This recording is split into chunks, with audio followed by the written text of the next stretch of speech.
मुझे यकीन नहीं आता कैसा होगा। मैंने इस दिन का बहुत इंतजार किया। तुम्हारी गैर मौजूदगी में मैंने सालों तक इस दिन का सोग मनाया है।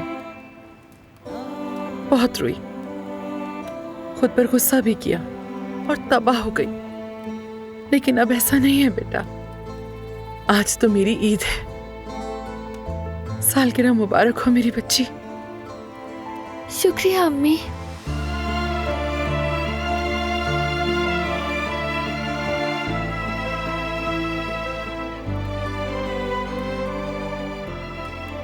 अल्लाह तुम्हें जिंदगी दे।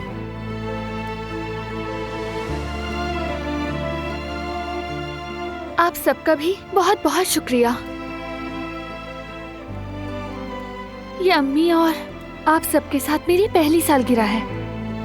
अब से जब तक हमारी जिंदगी है हम हमेशा जश्न मनाएंगे इंशाल्लाह। इंशाल्लाह अम्मी। इंशाल्लाह।